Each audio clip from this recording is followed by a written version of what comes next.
ಬೆಂಗಳೂರಿನಲ್ಲಿ ಮತ್ತೆ ಬೀದಿ ನಾಯಿಗಳ ಹಾವಳಿ ಶುರುವಾಗಿದೆ. ಇಂದು 3 ಮಕ್ಕಳು ಸೇರಿದಂತೆ ಒಟ್ಟು 5 ನಾಯಿ ಕಚ್ಚಿದ ಘಟನೆ ನಡೆದಿದೆ. ನಗರದ ಹೆಸರಘಟ್ಟ ಬಳಿಯ ಬಗಲಗುಂಟೆಯಲ್ಲಿ ಈ ಘಟನೆ ನಡೆದಿದೆ. 11 ವರ್ಷದ ಅವಿನಾಶ್, 5 ವರ್ಷದ ಪ್ರಜ್ವಲ್, 3 ವರ್ಷದ ರವಿತೇಜ ಅನ್ನೋ ಮಕ್ಕಳ ಮೇಲೆರಗಿ ಅವರ ಕಾಲು, ತೊಡೆ, ಕೈಬೆರಳುಗಳನ್ನು ಕಚ್ಚಿದೆ. ಕೇವಲ ಮಕ್ಕಳ ಮೇಲಷ್ಟೇ ಅಲ್ಲ, 50 ವರ್ಷದ ಶಿವರಾಮಯ್ಯ ಮತ್ತು 40 ವರ್ಷದ ರತ್ನಮ್ಮರವರ ಮೇಲೆರಗಿದ ಬೀದಿ ನಾಯಿ ಬೆನ್ನು ಮತ್ತು ಕಾಲಿಗೆ ಕಚ್ಚಿದೆ. ನಿನ್ನೆಯಿಂದಲೂ ನಾಯಿಗಳು ದಾಳಿ ನಡೆಸ್ತಾ ಇದ್ದು, ಬೀದಿ ನಾಯಿಗಳು ಅಂದ್ರೆ ಮಂದಿ ಹೆದರುವಂತಾಗಿದೆ. ಇದಲ್ಲದೆ ಗ್ರಾಮದ ಪ್ರಾಥಮಿಕ ಆಸ್ಪತ್ರೆಯಲ್ಲಿ ಕಳೆದ 3 ತಿಂಗಳಿಂದ ವೈದ್ಯರಿಲ್ಲ. ಹೀಗಾಗಿ ನಾಯಿ ಕಡಿತಕ್ಕೆ ಒಳಗಾದವರಿಗೆ ಸಕಾಲದಲ್ಲಿ ಚಿಕಿತ್ಸೆ ಸಿಗದೆ ಪರದಾಡಿದ್ರು. ಕಚ್ಚಿ ಹೋಟ್ಲು ಕಡೆ ಹೋಯ್ತು. ನಾನೇನು ಮಾಡಿಲ್ಲ. ಅದು ನಾನು ಬರ್ತಾ ಇದ್ದಾಗ ಅಲ್ಲಿ 2 ನಾಯಿ ಇದ್ದು, ಒಂದು ನಾಯಿ ಎಟ್ಟಿಸ್ಕೊಂಬತ್ತಾ ಇದ್ದಾಗ ಕಚ್ಚಿತ್ತು. ಸ್ಕೂಲಿಂದ ಬರ್ಬೇಕಾದ್ರೆ ನಂಗೆ ನಾಯಿ ಕಚ್ಚಿತ್ತು. ಒಬ್ಬರು ಬುಗ್ರಿಯಲ್ಲಿ ಹೊಡೆದ್ಬಿಟ್ಟು ಮೊದಲು ನಂಗೆ ಕೈ ಕಚ್ಚಿಸಿದ್ರು. ಸ್ಕೂಲಿಂದ ಬರಬೇಕಾದ್ರೆ ನಾಯಿ ಅಡ್ಸ್ಕೊಂಬಂದು ಕಚ್ಚಿಬಿಟ್ಟಿದೆ. ಅದು ಬಿಡ್ತಾನೆ ಇಲ್ವಂತೆ ನಾಯಿ. ಆವಾಗ ಯಾರೋ ಬೈಕಲ್ಲಿ ಬಂದು ಬೈಕಲ್ಲಿ ಗುದ್ದಿ ಹೆಲ್ಮೆಟಲ್ಲಿ ಹೊಡೆದ್ರೆ ಆವಾಗ ಬಿಟ್ಟು ಓಡೋಗಿದೆ ನಾಯಿ. ಅಲ್ಲಿಂದ ಬಂದು ಮಲ್ಸಂದ್ರ ಗೌರ್ಮೆಂಟ್ ಹಾಸ್ಪಿಟ್ಲಿಗೆ ಹೋದರೆ ಅಲ್ಲಿ ಇಂಜೆಕ್ಷನ್ನು ಇಲ್ಲ, ಮಾತ್ರೆನೂ ಇಲ್ಲ ಅಂಥೇಳಿ ಡಾಕ್ಟ್ರ್ ಸಿಸ್ಟ್ರಮ್ಮ ಫೋನಲ್ಲೇ ಮಾತಾಡ್ಕೊಂಡು ಏನು ಟ್ರೀಟ್ಮೆಂಟ್ ಕೊಡಲಿಲ್ಲ.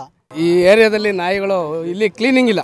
BBMP ನಮ್ಮ ಮೊದಲನೇದಾಗಿ ಕ್ಲೀನಿಂಗ್ ಇಲ್ಲ. ಕ್ಲೀನಿಂಗ್ ಒಂದು ಪಕ್ಕ ಇದ್ದರೆ ಇಲ್ಲಿ ಯಾವ ನಾಯಿಗಳ ಕಾಟ ಏನೂ ಇರೋಲ್ಲ. ಹಂಗಾಗಿ ನೋಡಿ, ಈ ಮಗುನ ನಾಯಿ ಒತ್ಕೊಂಡು ಹೋಗ್ತಾ ಇತ್ತು. 8 ರಿಂದ 10 ಜನ ಹಿಂದೆ ಹೋಗಿ ನಾಯಿನ ಹೊಡೆದು ಬಿಡಿಸ್ಕೊಂಬಂದಿದ್ದಾರೆ. ಈ ಮಗುನ ಎಳ್ಕೊಂಡು ಹೋಗ್ತಾ ಇತ್ತು ಬಟ್ಟೆ ಹಿಡಿದು. ಇದ್ರ ಬಗ್ಗೆ ಹೆಚ್ಚಿನ ಮಾಹಿತಿಯನ್ನ ಪಡೆಯೋಣ. ನಮ್ಮ ಪ್ರತಿನಿಧಿ ಮಸೂದ್ ಇಂದ ನಮ್ಮೊಂದಿಗೆ ನೇರ ಸಂಪರ್ಕದಲ್ಲಿದ್ದಾರೆ. ಮಸೂದ್, ಪದೇ ಪದೇ ಇಂತಹ ಘಟನೆಗಳು ಬೆಂಗಳೂರಿನಲ್ಲಿ ಮರುಕಳಿಸ್ತಾ ಇದೆ. ಈ ನಾಯಿ ಹಾವಳಿಗಳನ್ನ ತಡೆಗಟ್ಟೋದಕ್ಕೆ ಸಾಧ್ಯನೇ ಇಲ್ವಾ, ಹೇಗೆ? ಹಾಂ ಶ್ವೇತಾ, ಏನು ಇವತ್ತು ಒಂದು ಘಟನೆ ನಡೆದಿದೆ, ಇದು ನಿಜಕ್ಕೂ ತುಂಬ ಆತಂಕಕಾರಿ ಅನ್ನುವಂಥದ್ದು. ಯಾಕೆಂತಂದರೆ ಈ ಹಿಂದೆ ಸಾಕಷ್ಟು ನಾಯಿ ಕಡಿತ ಘಟನೆಗಳು ನಡೆದಿದೆ. ಆದರೆ ಎಲ್ಲೋ ಒಬ್ಬ ಮಕ್ಕಳಿಗೆ ಅಥವಾ ಒಬ್ಬ ವಯಸ್ಸಾದವರಿಗೆ ನಾಯಿ ಕಡಿದಿರುವಂಥದ್ದು. ಆದರೆ ಈ ಘಟನೆಯಲ್ಲಿ ಬೆಂಗಳೂರಿನ ಹೆಸರಘಟ್ಟ ರಸ್ತೆಯಲ್ಲಿರುವಂಥ ಬಾಗಲಗುಂಟೆ ಗ್ರಾಮದಲ್ಲಿ ನಡೆದಿರುವಂಥದ್ದು. ದುರಂತ ಅಂತಂದರೆ ಏಕಕಾಲದಲ್ಲಿ ಅಂದರೆ ನಿನ್ನೆ ಸಂಜೆಯಿಂದ ಇವತ್ತಿನವರೆಗೆ ಸುಮಾರು 6 ರಿಂದ 8 ಜನಕ್ಕೆ ನಾಯಿ ಕಡಿತ ಆಗಿದೆ. 6 ರಿಂದ 8 ಜನ ಅಂತಂದರೆ ನಮ್ಗೆ ಸಿಕ್ಕಿರುವಂಥದ್ದು ಸ್ಪಷ್ಟವಾಗಿ 4 ಜನಕ್ಕೆ ನಾಯಿ ಕಡಿದಿದೆ. ಅವಿನಾಶ್ ಅಂತ 11 ವರ್ಷ, ಪ್ರಜ್ವಲ್ ಅಂತ 5 ವರ್ಷ, ರವಿತೇಜ ಅಂತ 3 ವರ್ಷದ ಬಾಲಕ, ಮತ್ತು ಮಹಿಳೆ ರತ್ನಮ್ಮ ಅಂತ, ಮತ್ತು ಶಿವರಾಮಯ್ಯ ಅಂತ 50 ವರ್ಷದ ವಯಸ್ಸಾಗಿರೋರು ಒಬ್ಬರಿಗೆ 4 ಜನಕ್ಕೆ ನಾಯಿ ಕಡಿದಿದೆ. ಆ ಗ್ರಾಮದಲ್ಲಿ ಸಾಕಷ್ಟು ನಾಯಿಗಳಿದ್ದಾವೆ ಮತ್ತು ಸಾಕಷ್ಟು ತಿಂಗಳುಗಳಿಂದ ನಾಯಿ ಹಾವಳಿ ತುಂಬ ಇದೆ ಅನ್ನುವಂಥದ್ದು ಸ್ಥಳೀಯರ ಆರೋಪ. ಆದರೆ ಈ ಹಿಂದೆ ನಾಯಿ ಕಡಿತಕ್ಕೆ ಅಂದರೆ ನಾಯಿಗಳನ್ನ ಹಾವಳಿ ಕಡಿಮೆ ಮಾಡೋದಕ್ಕೆ BBMP ಸಾಕಷ್ಟು ಕ್ರಮಗಳನ್ನು ಕೈಗೊಂಡಿದೆ. ಆದರೆ ಆ ಗ್ರಾಮದಲ್ಲಿ ನಾಯಿಗಳನ್ನ ಹಾವಳಿ ಕಡಿಮೆ ಮಾಡೋದಕ್ಕೆ ಯಾವುದೇ ಕ್ರಮ ಕೈಗೊಂಡಿಲ್ಲ ಅನ್ನುವಂಥದ್ದು ಸಾರ್ವಜನಿಕರ ಆರೋಪ. ಇನ್ನೂ ಒಂದು ದುರಂತ ಏನು ಅಂತಂದರೆ, ನಾಯಿ ಕಡಿದಿರುವಂಥ ಕೇಸ್ಗಳನ್ನ ಅಲ್ಲಿ ಆಸ್ಪತ್ರೆಗೆ ತಗೊಂಡು ಅಂತಂದರೆ ಒಂದು ಪ್ರಾಥಮಿಕ ಆರೋಗ್ಯ ಕೇಂದ್ರ ಇದೆ. ಆದರೆ ಮೇ ತಿಂಗಳಿಂದ ಇಲ್ಲಿವರೆಗೂ ಒಬ್ಬ ವೈದ್ಯನನ್ನು ಅಲ್ಲಿ ಇನ್ನೂವರೆಗೆ ನೇಮಿಸಿಲ್ಲ. ಇದ್ದ ಒಬ್ಬ ವೈದ್ಯನನ್ನು ವರ್ಗಾವಣೆ ಮಾಡಲಾಗಿದೆ. ಹೊಸ ವೈದ್ಯರನ್ನು ಅಲ್ಲಿ ಇನ್ನೂ ವರ್ಗಾವಣೆ ತಂದು ಕೂರಿಸಿಲ್ಲ. ಹಾಗಾಗಿ ನಾಯಿ ಕಡಿದಿರುವಂಥ ಘಟನೆಗಳಾದರೆ ಸ್ಥಳೀಯರು ಬೆಂಗಳೂರಿಗೆ 25 ಕಿಲೋಮೀಟರ್ ದೂರದ ಬೆಂಗಳೂರಿಗೆ ಬರಬೇಕಾಗಿದೆ. ಇದೊಂದು ಕೂಡ ಜನಪ್ರತಿನಿಧಿಗಳು ಗಮನಿಸುವಂಥದ್ದು.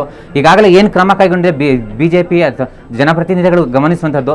ಸಾಕಷ್ಟು ಕ್ರಮಗಳನ್ನು ಕೈಗೊಂಡಿದ್ರು ಕೂಡ BJP ಇನ್ನೂ ಕೂಡ BBMP ಈ ಕಡೆ ಇನ್ನೂ ಗಮನ ಹರಿಸಿಲ್ಲ ಅನ್ನುವಂಥದ್ದು ಸಾರ್ವಜನಿಕರ ಆರೋಪ. ಶ್ವೇತಾ, ಓಕೆ, ಬೆಳಗ್ಗೆಯಿಂದ ಒಟ್ಟು 5 ಜನರಿಗೆ ನಾಯಿ ಕಚ್ಚಿದೆ. ದೊಡ್ಡ ಅವಾಂತರವನ್ನೇ ಸೃಷ್ಟಿಸಿದೆ ಈ ನಾಯಿ ಹಾವಳಿ ಅನ್ನೋದು. ಒಟ್ಟಾರೆ ಸ್ಥಳದಲ್ಲಿ ಇದುವರೆಗೂ ಯಾರು ಬಂದಿಲ್ವಾ BBMP ಅಧಿಕಾರಿಗಳು? ಏನ್ ಹೇಳ್ತಾರೆ ಅಲ್ಲಿನ ಜನ? ಶ್ವೇತಾ, ನಿನ್ನೆಯಿಂದ ಇವತ್ತಿನವರೆಗೆ 8 ನಾಯಿ ಕಡಿದಿದೆ. ಈ ಹಿಂದೆ ಕೂಡ ಸಾಕಷ್ಟು ಈ ಥರ ಪ್ರಕರಣಗಳು ಮರುಕಳಿಸಿದೆ ಅನ್ನುವಂಥದ್ದು ಸ್ಥಳೀಯರು ಹೇಳ್ತಾ ಇದ್ದಾರೆ. ಆದರೆ ಇದುವರೆಗೆ ಯಾವೊಬ್ಬ ಜನಪ್ರತಿನಿಧಿಯೂ ಇತ್ತ ಗಮನ ಹರಿಸಿಲ್ಲ, ಸಮಸ್ಯೆಯನ್ನು ಕಡಿಮೆ ಮಾಡಿಲ್ಲ. ಇಲ್ಲಿ ಕಾರ್ಪೊರೇಟರ್ ಚಂದ್ರಶೇಖರ್ ಅಂತ, ಇದು ward number BBMP ward number 14ಕ್ಕೆ ಬರುತ್ತೆ. ಸ್ಥಳೀಯ ಶಾಸಕ S ಮುನಿರಾಜು ಇವರು. ಆದರೆ ಈ ಸಮಸ್ಯೆಗಳನ್ನ ಇವರು ತುಂಬ ಸಲ ಈ ಜನಪ್ರತಿನಿಧಿಗಳ ಹತ್ರ ತಗೊಂಡು ಹೋಗಿದ್ದಾರೆ. ಆದರೂ ಕೂಡ ಇವರು ಗಮನ ಹರಿಸಿಲ್ಲ ಅನ್ನುವಂಥದ್ದು ಮುಖ್ಯವಾಗಿ ಇವರು ಆರೋಪ ಮಾಡ್ತಿರುವಂಥದ್ದು. ಈಗಾಗಲೇ ಏನು ಕಳೆದ 1.5 ತಿಂಗಳ ಹಿಂದೆ ನ್ಯೂಟನ್ನಲ್ಲಿ ಸಂದೀಪ್ ಅನ್ನೋ ಹುಡುಗನ್ನ 2 ವರ್ಷದ ಹುಡುಗನ್ನ ನಾಯಿ ಕಚ್ಚಿ ಸಾಯಿಸಿದೆ. ಮತ್ತು ಅದಾದ ಬಳಿಕ ಬನ್ನೇರಘಟ್ಟ ರಸ್ತೆಯಲ್ಲಿ ರೇಣುಕಾಂಬ ಅನ್ನುವಂಥ 5 ವರ್ಷದ ಬಾಲಕಿಯನ್ನು ನಾಯಿ ಕಚ್ಚಿ ಗಾಯಗೊಳಿಸಿದೆ. ಇವೆರಡು ಘಟನೆಗಳ ಆದ ನಂತರವೂ ಕೂಡ BBMP ಎಚ್ಚೆತ್ತುಕೊಂಡಿಲ್ಲ. ಅಂದರೆ ಇನ್ನೆಷ್ಟರ ಮಟ್ಟಿಗೆ ಸಮಸ್ಯೆ ತೀವ್ರವಾಗಿದೆ ಅನ್ನುವಂಥದ್ದು ಇಲ್ಲಿ ಯೋಚನೆ ಮಾಡಬೇಕಾಗಿದೆ. ಈಗ ಏನು ಆಗಿದೆ, ಏಕಕಾಲದಲ್ಲಿ 6 ಜನ ಅವರ ಮೇಲೆ ನಾಯಿ ದಾಳಿ ಮಾಡಿದೆ. ಇದ್ರ ಬಗ್ಗೆ ಕೂಡ ಸೀರಿಯಸ್ ಆಗಿ BBMP ಈಗಲಾದರೂ ಕೂಡ ಗಮನ ಹರಿಸಿ ಸಮಸ್ಯೆ ಬೇಗ ಅಂದರೆ ನಾಯಿ ಹಾವಳಿಯುವಂಥ ಸಮಸ್ಯೆನ ಬೇಗ ಕಡಿಮೆ ಮಾಡಬೇಕು ಅನ್ನುವಂಥದ್ದು ಸ್ಥಳೀಯರ ಮನವಿಯಾಗಿದೆ. ಶ್ವೇತಾ. ಓಕೆ, ಧನ್ಯವಾದಗಳು ಮಸೂದ್ ನಿಮ್ಮೆಲ್ಲ ಮಾಹಿತಿಗಾಗಿ.